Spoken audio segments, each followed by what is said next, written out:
Welcome to Natural Habitat Adventures Daily Dose of Nature. I'm your host, Brooke Mitchell, and today's webinar is North to South and Back Again Nature Photography Across the Americas with Expedition Leader Fernando Romo. Thank you so much for being here today, Fernando. Over to you. Thank you, Brooke. Thank you very much, everyone, to be here. I'm just thrilled to be here today and be able to talk about these beautiful journeys through the Americas that I've been doing for a long time, and some are really recent. Nature photography across the Americas. My name is Fernando Romo. I've been an expedition leader for natural habitat for the last 20 years, guiding different programs for natural habitat. And my passion and conservation, it takes me to explore all these areas of Mexico and other countries like Panama, Colombia, Patagonia, the United States, photographing wildlife and doing this dream of mine became truth. I just wanna tell, when I was born and raised in Mexico City, I moved to the beach town of Puerto Vallarta 20 something years ago, and I have my degree in marine biology. I just became a marine biologist, specialized in marine mammals like whales and dolphins. I specialize in birds. I specialize in sea turtles, monarch butterflies, a little bit of everything.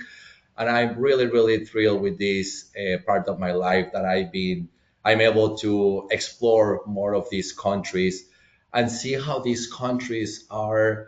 Um, I can see their passion, or how do they are increasing all this knowledge to do more conservation and protected areas. So I've been exploring these different areas to see how do they preserve these habitats and continue with the conservation and the conservation travel in these places.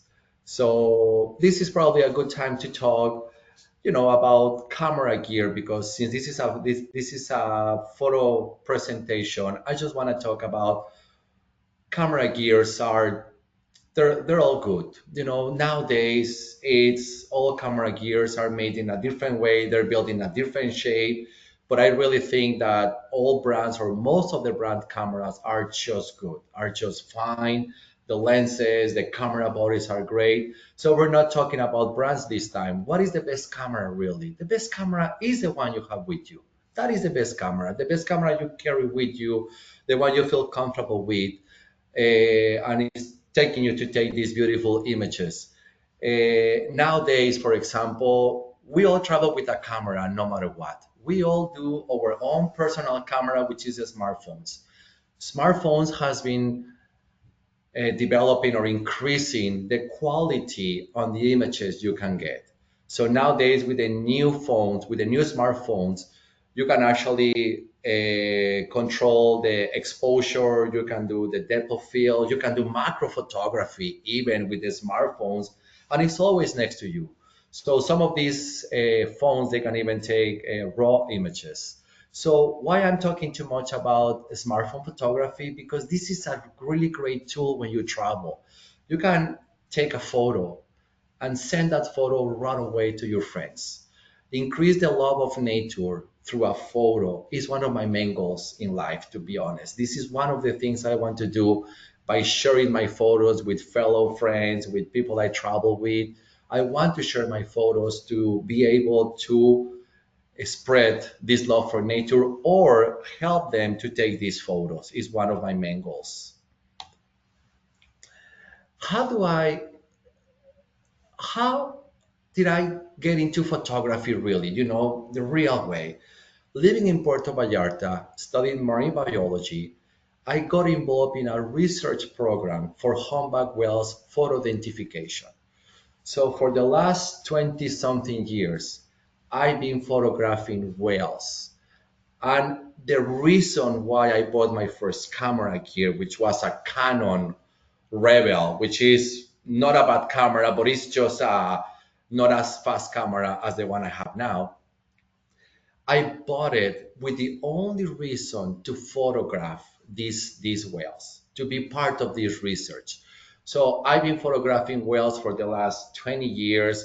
Some of these, besides photographing the whale tails, I was also doing the research, comparing the tails one from the other, and I was able to tell them apart. So I've been doing this for a long time.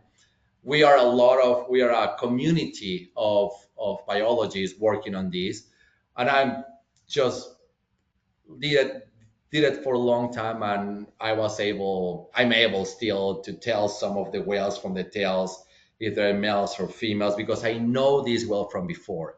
I can tell if they're males or females, this kind of nerdy information. I love to do it.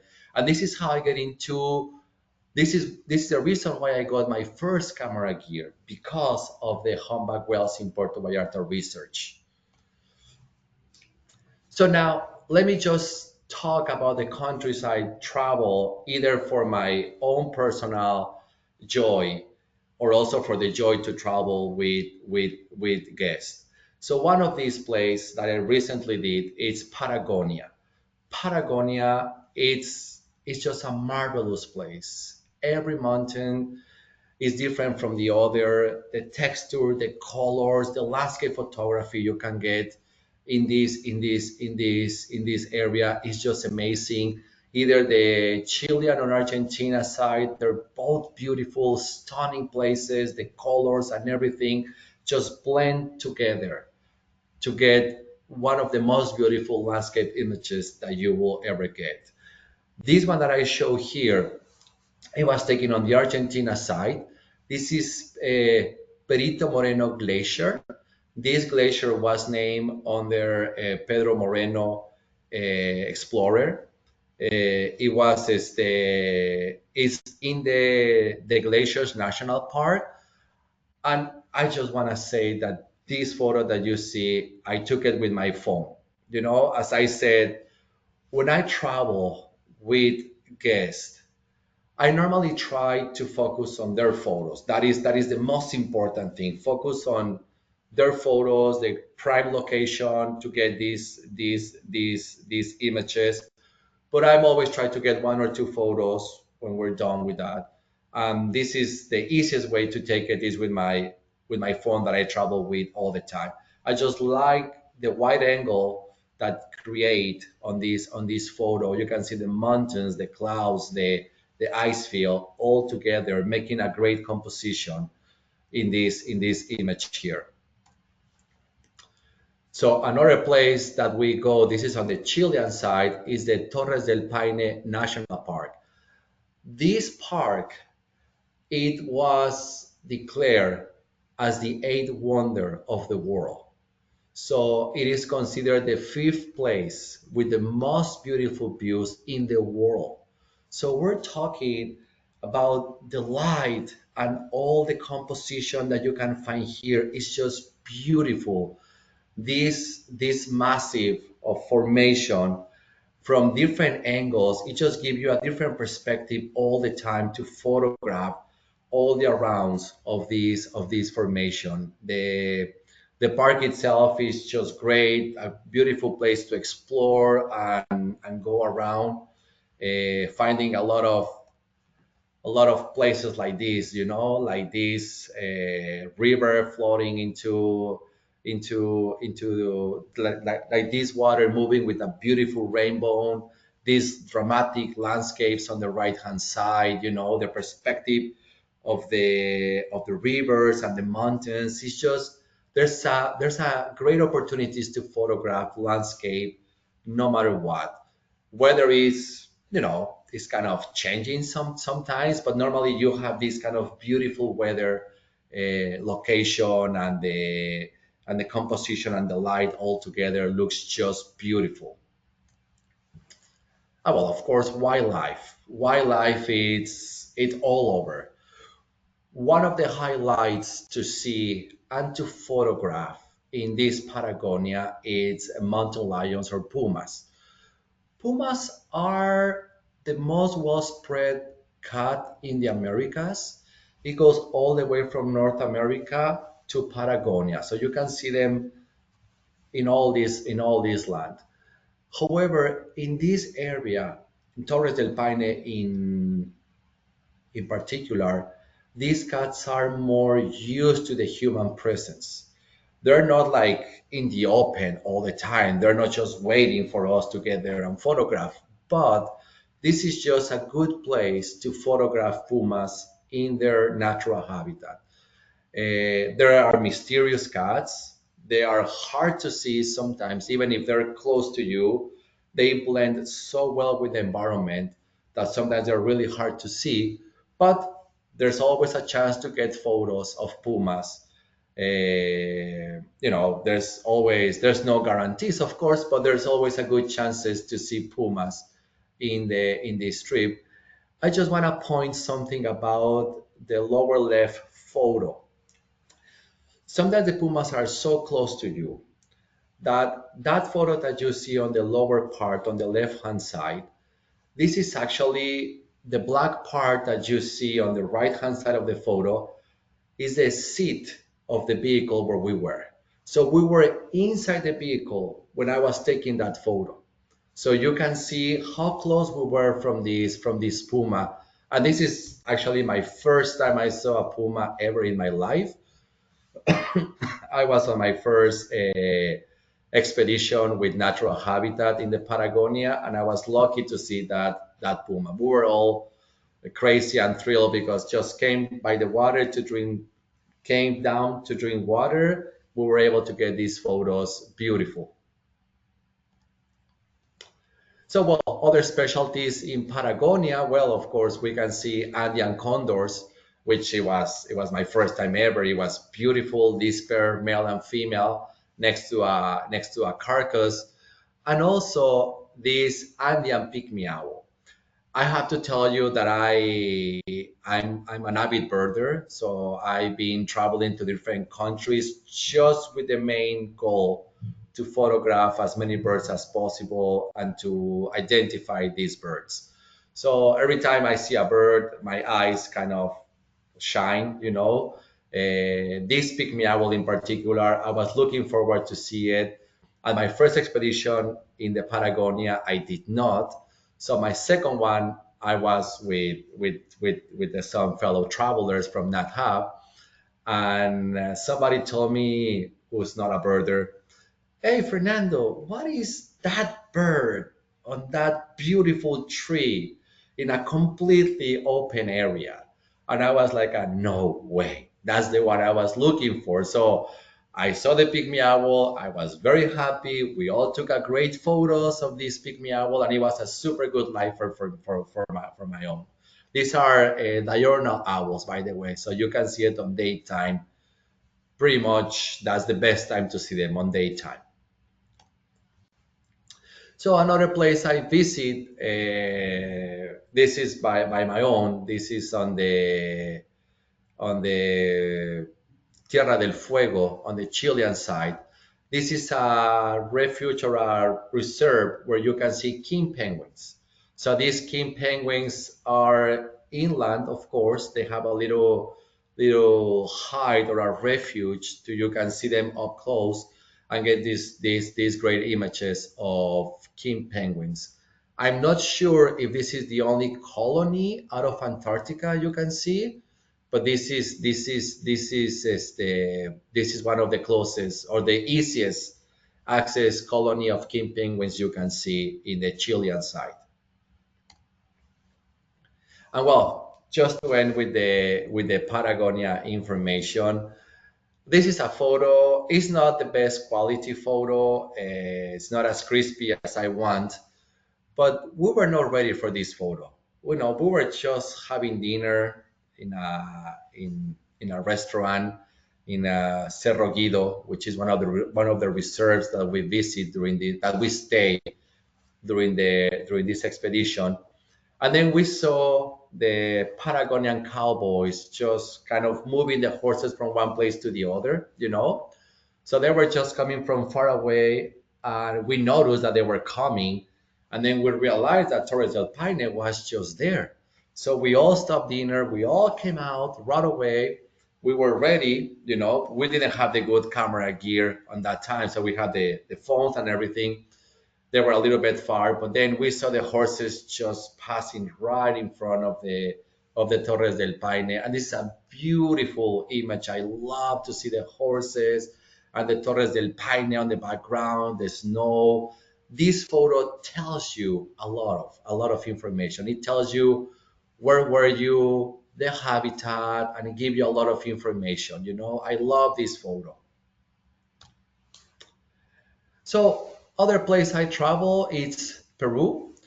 Peru, I visited for only one reason. I need to go to Peru again because I really love the country. But I visited Peru because I did a bird certification, which is, some kind of training in the Peruvian habitats for birding.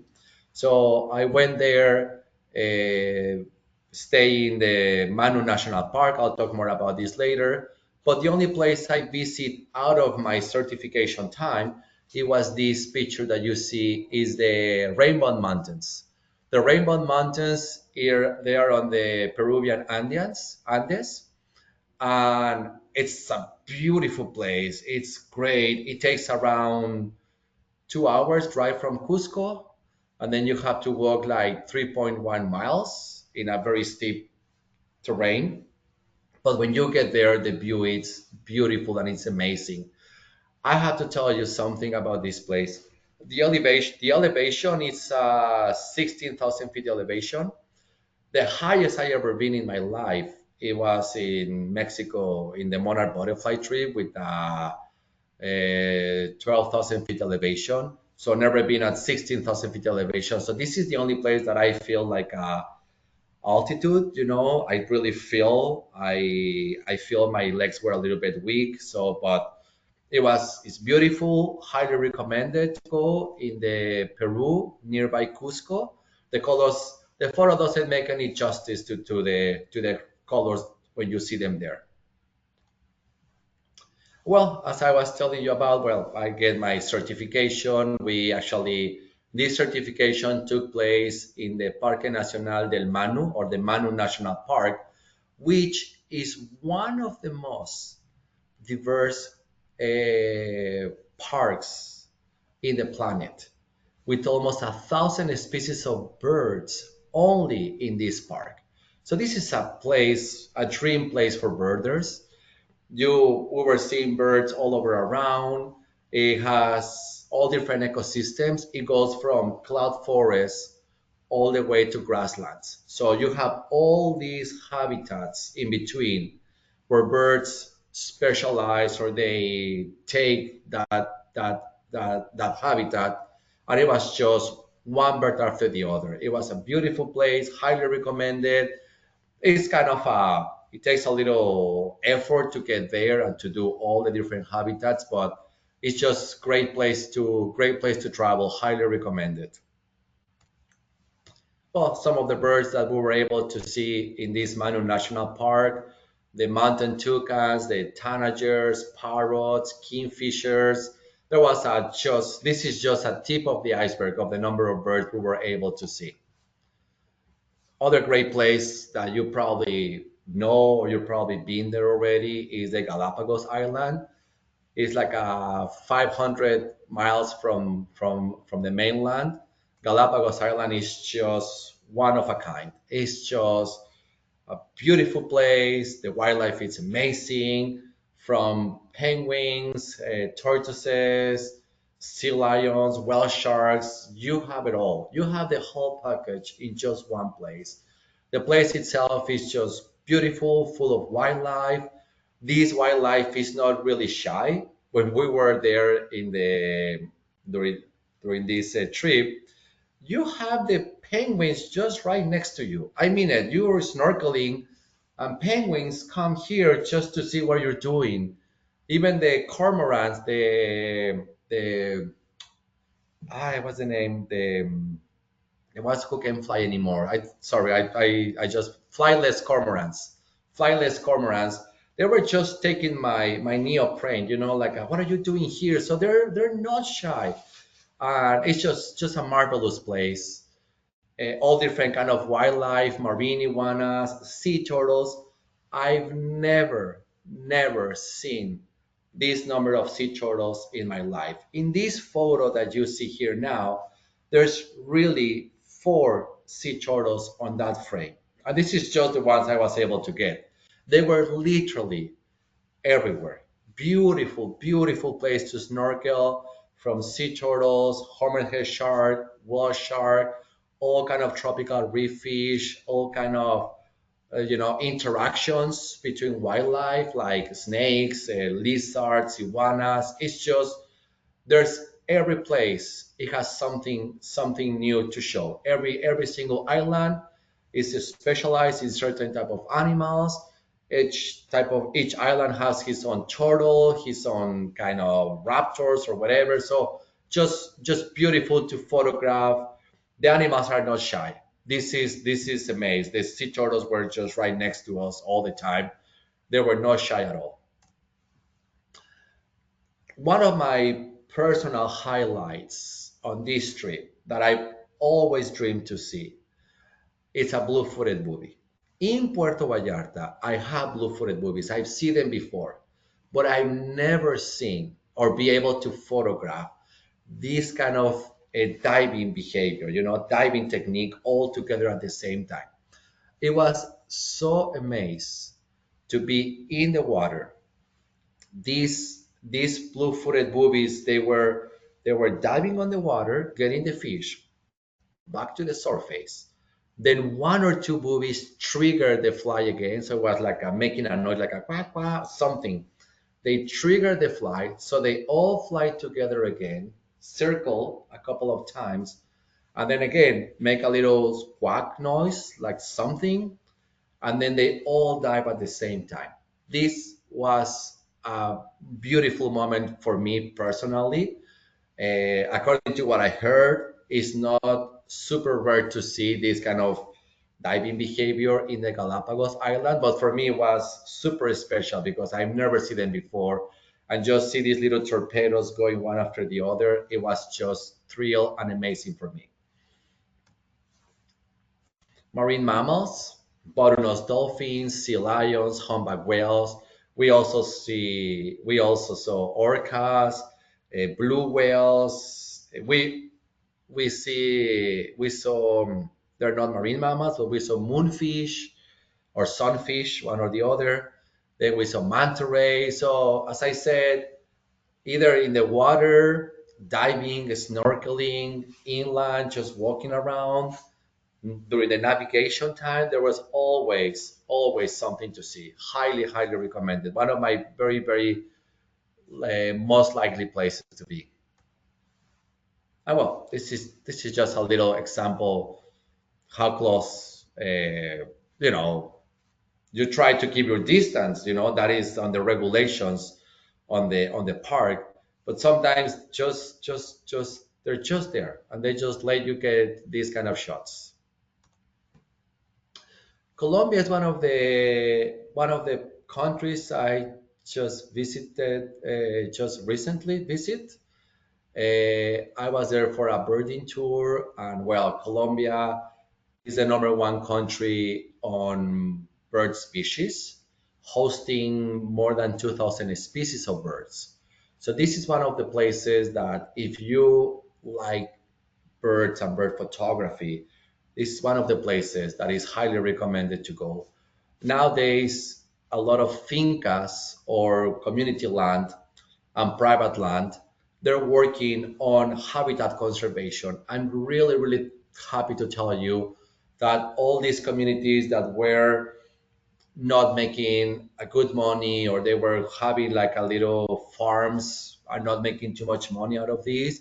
Now they have these kind of charm hotels, charm places that you can stay. They have a lot of bird feeders. They have a lot of different type of birds coming to this place or the other. They have toucanets, they have tanagers, they have ampiras, which is the ones on the lower right. That's an ampira.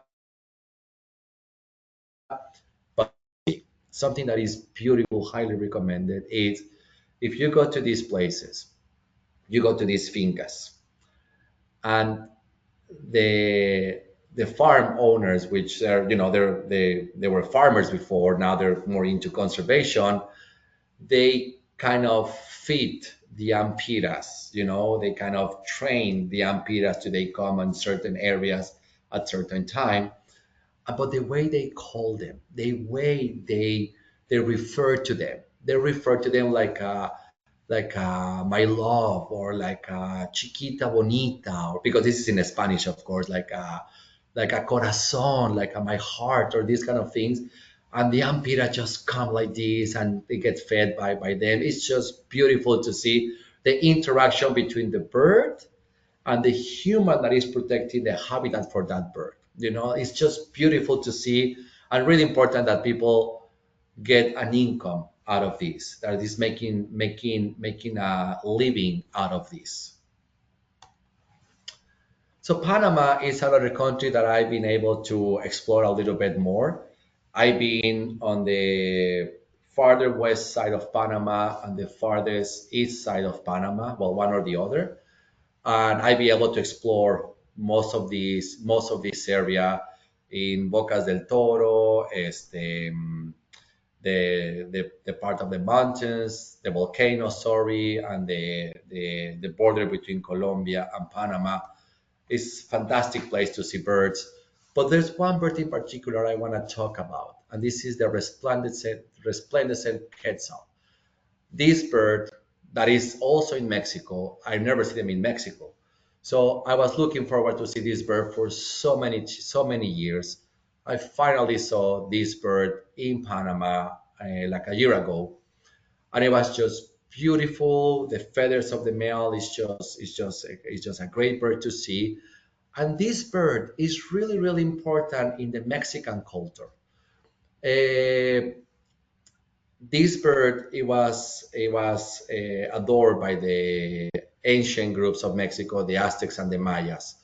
But the Aztecs, actually, the last emperor of the Aztecs before the Spaniards conquered Mexico, Moctezuma, he actually have a hat called penacho, which is made with the back feathers of this bird. This penacho, it was a symbolism of royalty these days. And this penacho, or this hat, still exists, but it's not in Mexico. It is in Austria, in a museum in Austria, because Spaniards sent them to Austria, or they took it away from Mexico because it was just made beautiful. So if you have time to see it and tell them to send them back to Mexico, that would be great. But just go to see them. It's a beautiful piece of art made by the feathers, by the back feathers of this bird. You might ask yourself if they were killing the bird. They were not. They were just taking the feathers. They capture the bird and take the feathers from the back of this bird. It was just they were respecting the bird more. They adored the bird more than they killed the bird. Well, other fantastic birds that you can see in Panama: plovers, flycatchers, tiger herons, anis. This is a place. Panama number of species is around 1,000 species, more or less. It's half of the species of Colombia. But Panama is a small country. So Panama it is a great place for birding. I thrilled and I was surprised when I start traveling into Panama and see all these great locations and great places to photograph and to see birds. Gamboa Park and the Costa del Este. This is all places that you can photograph and see wildlife all together.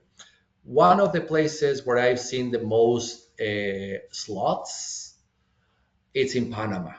However, I don't have a really good photo of these slots, but if you're looking for them, Panama would be my number one recommendation place to go. Other than birds, there's crocodiles, there's howler monkeys. As I mentioned before, you can see sloths, among all other kind of wildlife that you can find there. Well, hummingbirds also beautiful, beautiful place for hummingbirds. In Panama, you have some endemic species of hummingbirds, some of the hermits, and some beautiful fiery throated hummingbird, which is the one on the upper right. Beautiful, beautiful hummingbird, almost endemic to Panama. Beautiful. So just recently, I traveled to Costa Rica. Costa Rica, always heard that is a place where there's a lot of conservation efforts going on, and I have to tell you that I was witness of this. Beautiful country, great to travel, great birding, a lot of different type of wildlife as well. Similar to Panama, of course. They're side by side. So similar habitats, similar birds, a lot of national parks like Monteverde, like Manuel Antonio, Los Quetzales National Park, beautiful place up on the mountain. So fantastic place to travel, lots of birds, lots of wildlife. However, I did not see any slots in Costa Rica. I don't know why. I'm always looking to see whatever is there, but I didn't see a single slot in Costa Rica. I was expecting to see a lot of them like I do in Panama, because Panama is not as it doesn't have as many national parks as Costa Rica does. But I was surprised to don't see a single slot in Costa Rica. Sorry. But something I really enjoyed in Costa Rica, it was a night photography tour. So we were looking for tree frogs, we're looking for spiders, for butterflies, but then we were looking for bats. On the upper right photo, they come to the hummingbird feeders. So it was a great chance to photograph these bats getting the nectar of the hummingbird feeders, and it was just amazing, to be able to photograph these bats at nighttime. Well, country that I live and I guide a lot for the last 20 years, Mexico. Mexico is the second country with the most ecosystems in the planet. So that means we do have in Mexico all ecosystems that we know, but tundra. So Mexico is a very diverse country. It has a lot of different ecosystems and a lot of species that lives in these ecosystems. One of the tours I've been guiding for natural habitat for the last 20 years now is the monarch butterflies. This tour take place on the transvolcanic belt of Mexico, on the mountains of Mexico. This is a tour that is hard to explain. It's hard to show with a picture what you feel being there, surrounded by millions and millions of butterflies. The photography, it's amazing. You can get clusters, monarch butterflies in flight. You can get a really good clusters or taking off of from the cluster. You can also do macro photography. The monarch butterflies offers a great opportunity to photograph macro, millions of monarch butterfly, just one butterfly. So there's opportunities every corner. This is a beautiful tour. The mountains, the people, the town itself is very, very pretty. Highly recommended to visit. Also in Mexico, of course, I've been doing birding for more than 25 years now. So birding is kind of my thing now. I've been birding in many places in Mexico, and every country I visit is for birding purposes.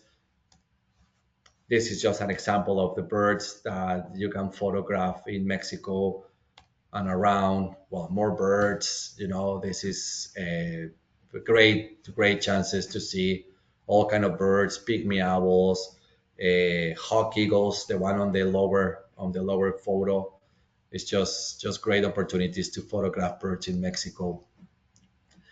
And well, also as my well research that I was talking before, not only photograph the tails, of course, I was taking every opportunity to photograph whales, but in recent years, I've been trying to photograph whales on the sunset light.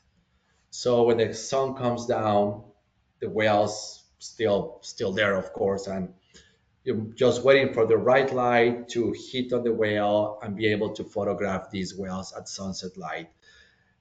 Humpback whales, maybe you know this information already, but humpback whales are the most surface active whales in the planet. All the whales breach, all the whales do like a displace out of the water, but these are the master of that. These whales, they just take it to the next level. They breach like ballerinas. They come out of the water and they breach over and over again. It's just beautiful to photograph. Well, other photos of Mexico, well, sunset, this funny cow on the left hand side. It's just important to tell every photo tells a story.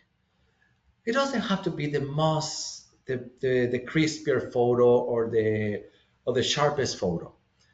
The photos, you must like your photos. That is important. So for me, every photo tells a story. Who I was traveling with, what I was doing, the food I ate, the views. It's not. I try to focus on bird photography because that is some of the things I do the most. But every time you travel, try to get a photo of all the things around you that will take you to remember what you were doing when you were there.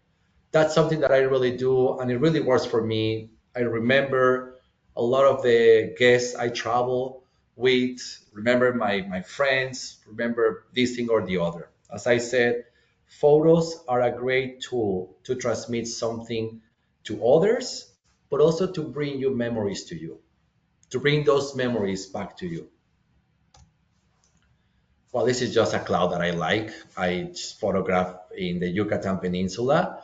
I just like the light and the shape of the cloud, the light from behind. It's just like you can find, I've been asking what is the shape of the cloud that you see.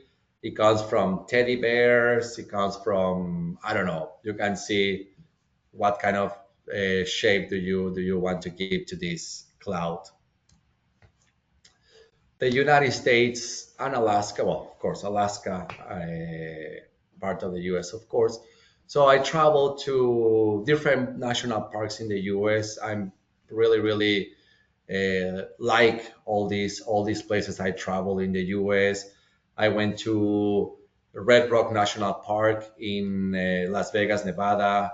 I've been in Yellowstone. Yellowstone is breathtaking. It's just a beautiful place. The geysers and the colors and all these kind of textures on the park just make it just beautiful to photograph. I went to what else? Went to Seattle, other places. I still have a lot of places to go in the US. I would love to travel more into these fantastic places that you have up there. So some of the photos I've been taking in the different areas I travel in the US.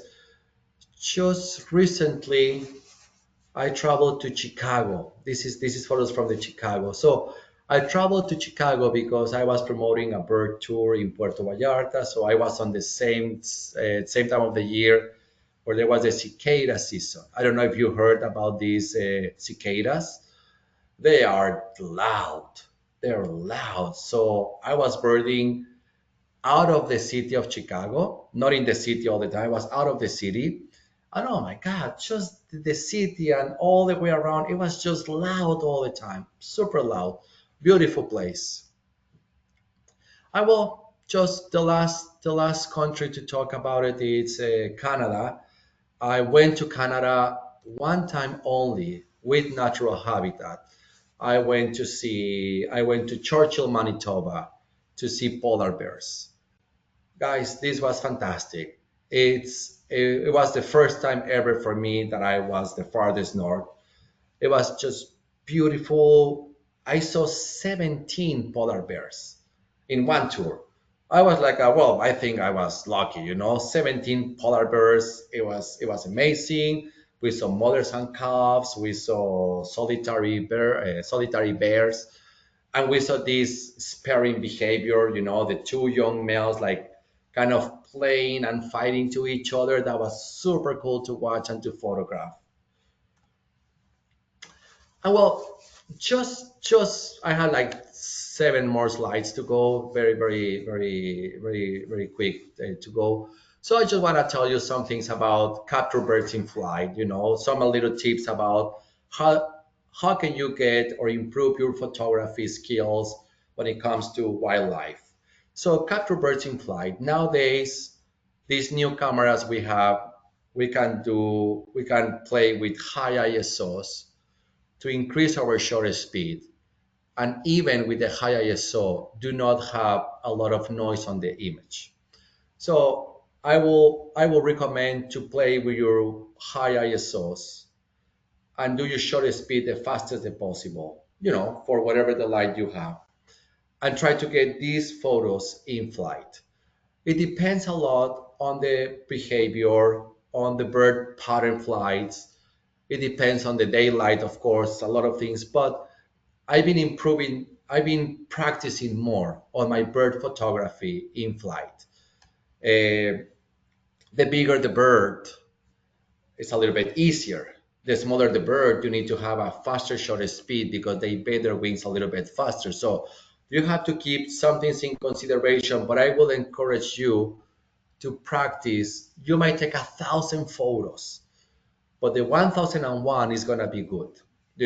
So it just takes a little time, and important, you need to know about the bird behavior. How do they fly, how low do they fly, how high, or how, if they're going to move from one branch to the other. That's important information. Also, well, the depth of field, the shutter speed, you can make these kind of images a very blur background and just have the very crispy shape of the owl in front of you. You can get these kind of sandhill cranes with a beautiful colors. Just you have to be patient and wait till they get on the right place at the right position, get that image to have a good composition, shutter speed, ISO. Just play with this shutter speed and this f-stop and ISO. You will get, as I said, 10 bad images, but the number 11 is going to be great, and it's going to get better and better and better. Just keep in mind, the more ISO, the more grainy your photo is going to be. But with the new cameras and the process after, you can eliminate the noise a little bit easier. The background is super important. Try to get a solid background on your photos. There's nothing on the back, on the main object that you want to photograph. For example, I just have this strip owl that I photographed in Panama. The first photo on the upper left, you can see there's the background is this piece of wood. Okay, this piece of the tree trunk. I just moved just a little bit. I went step to the left a little bit, and I have a solid black background. I think this photo on the left, it shows more impact, or you can see better the owl. Well, wide angle photography, we were talking about this. The landscape is more used for landscape. You can see you can get a better composition on your photography by using the wide angles that it comes either like a lens in your camera or in your phones. Reflection, love these kind of photos. Is more used for landscape like these mountains or this place in Alaska on the lower part. But the reflection on wildlife is just beautiful. You have to go a little bit down, just find just the right position to get this kind of reflection of your photos. And just recently, I've been working more on my night photography. I just like to get out on the middle of the night, look for some birds, look for some owls, and try to get some good images of them. I've been lucky to photograph this raptor on the left hand side of the slide. This is roadside hawk. You normally don't see these colors on this hawk on the daytime. On the nighttime, the colors just glide in front of you. This is a beautiful, beautiful photo. I'm really, really happy with this roadside hawk. Well, some other photos, that I've been working with, and that's it. Thank you very much, everyone. Thank you for your time. Thank you for being here. And well, Brooke, we will back to you. Wow, Fernando, thank you so much. I feel so inspired right now to go to these areas, and from everybody's comments, I think we all do as well. There's lots of comments in here just complimenting your photos. I think we're all feeling very inspired. So everyone, we will do Q&A for the next 10-ish minutes. We do have some good time, which is great. So in your control panel in the questions section, go ahead and plop in there whatever questions you have, and we will get started. So let's start with those pygmy owls that you photographed. I think it was all the way back in Patagonia. Oh, how big are they? What is their size? They're they're fairly tiny, like the size of a smartphone. That would be something easy. That would be easy to compare with. The size of a smartphone is either Andean pygmy owl, Colima pygmy owl. They're all about the same size. They're really, really tiny and super adorable. Absolutely. No wonder why it was such a treat to spot that thing in those vast landscapes of Sí, sí, Patagonia. sí. Yeah. So we do have a question here, which I guess I didn't see. And those puma photos, did one of the images have more than one puma in it? Yes, yes. In one of the images, actually, if you want, I can go back to the image. Well, let me try. So this is we saw like four pumas. We saw four pumas, and it was the female that got a guanaco, and she brought the guanaco to her teenager pumas. So there was the female. She was tired, sitting on the grass on the ground. But then she brought. Then one of the teenagers was playing with the dead guanaco. It was already dead. Well, I had to go back all the way probably. But yes, there were more than one puma. There were actually four pumas on that photo, but I just captured the two at the same time. What a sighting. Oh my gosh. I just happened to be in Patagonia last April and I was excited over one puma. So the fact you had four in one time is just, that is just incredible. Just proof that you need to get out into the wild, right? I Um, know. to experience these great things. And as you're scrolling back so that we can just relive that memory with you, could you talk a little bit more about the gear that you are currently using? My gear, yes. Nowadays, I have a Canon mirrorless R5, which is a full frame camera. I love the camera because it's light. The camera body is light. And I have my 100 to 400 Canon also.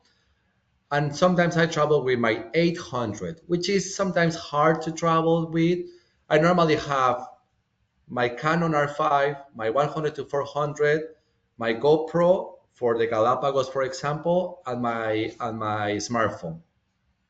That's what I travel with on the trips. This is the photo we were talking about, the pumas. You can see the female just behind the rock, and the one on the front is a teenager, it's a teen puma, and he's carrying the guanaco body. Absolutely incredible. Oh, I'm jealous in the best of ways that you had that experience. That was a good one. Amazing. That was a good one. Thank you. Yes. So sticking on gear, if somebody wants to maybe get a simple underwater camera, what would you recommend they go out and buy? Okay, the GoPros are great. But one of the things is that the GoPro is a wide angle lens. So you have to be close to something if you want to get a good shot. An underwater camera, I'm not familiar with other models because I haven't used them recently. But there's a Fujifilm cameras which are underwater that I saw some clients use them a lot and they get a good images. If you can get a case for a big camera, that would be perfect. But it's a lot of gear and it costs a little bit of money. So a Fujifilm is the one I see that some of the clients use in the Galapagos, but I'm really happy with the GoPro to be honest. Yeah, and they're so versatile and easy to Mhm. pack, and you can think it's Sí, like sí, fit in a sí. little pocket. Exactly, exactly. Yeah, I am getting a few questions here, and I'll just go ahead and answer it. Nahab does not currently have a Columbia tour, but just stay with us, see if there's any announcements that might come up in some time. You never know. I never know what the team is working on, but yeah, it sounds like it's a great birding destination, as Fernando gave us lots of beautiful details about. So let's continue. Since you have been guiding the Monarch trip for so long, how do you feel the population of monarchs is faring right now? Well, yes, I've been guiding this tour for the last 20 years.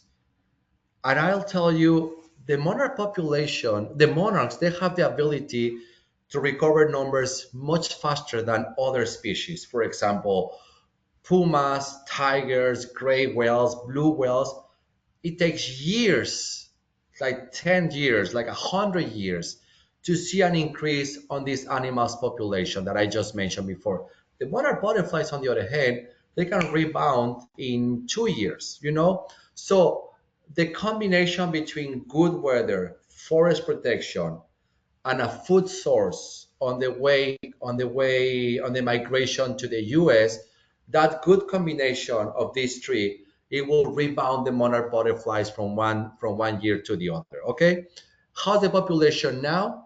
It's it's it's low. It's lower to the average number, but I really trust that they can rebound easily. We just need to do more habitat conservation in Mexico. We have to do more, grow more milkweed and nectar flowers in all the U.S. territory during the migration north. And if we have a nice weather and we have these two things working at the same time, we can grow the population from maybe 300 millions now to 800 millions in 2 years. Yeah, such a great point. Any of us in the US that happen to have monarchs in our backyard, it's just amazing what just giving them a little bit of habitat and food can do. So, very good point. Very good point. Next, you had a lot of photos at nighttime. So, what is Uh-huh. the light source that you use for night photography? And maybe could you just go into that a little further? How does one properly do night photography with wildlife? Okay, first of all, you need a fellow pal. You need somebody with you, a friend of yours that hold the light for you. Otherwise, it's really hard to do. So that's the first thing you need.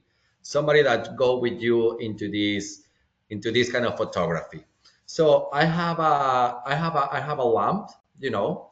So what I do, I just put the light on the bird and I try to use a high ISO to get my shutter speed much faster. Okay, so doing this, I've been able to photograph these owls, these frogs, and these butterflies. But something that really works is just I don't know how to say, just find the bird or call the bird, just put the light on the bird and do not move the light away from the bird. Once you have the light on the bird, they cannot see you anymore because they just see the light. They cannot see you. So that's the time that you can take some of the photos of the owls, like the ones I just showed you before. So I don't know if that answer your question. You need a light, a flashlight, and just put it on the owl and I don't know, just have a shutter speed on 500 and ISO in probably 5,000. Oh, great. Yeah, that's really helpful. And do you use flash at all, or is that turned No, no off? flash at all. No, sorry, no flash. I don't use the flash on the camera. I just use the light, the flashlight that I have outside. No flash from the camera. Perfect. Thanks for that. One last question here. If somebody wants to go out and get a prime ultra wide angle lens, what focal length do you recommend? Uy, wide ultra length. Okay, híjole. I'm not sure about that answer, to be honest. I will That's say, a-okay. see, no, that's it is a lot of different lenses. Maybe the lowest possible, but to get up, I don't know that answer. Sorry. That is absolutely fine. I know that's a very specific question. Um, Fernando, I think that that is going to be the end of our questions today. I would love to turn it to you for any last closing comments. Well, thank you, Brooke. Thank you, everyone. I hope that you enjoyed this presentation.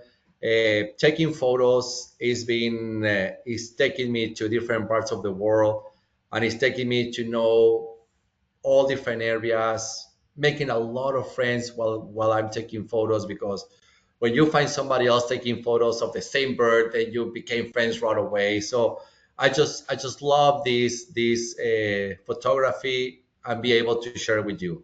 Thank you everyone for being here, and see you on the next adventure. Bye bye for now. Thank you so much for taking the time to present to us today, Fernando. And I would like to thank everyone who tuned in. Join us tomorrow for our next daily dose of nature.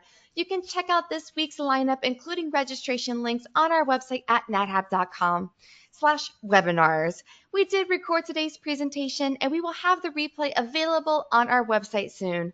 With that, I will conclude the webinar. Goodbye, everybody. Bye bye.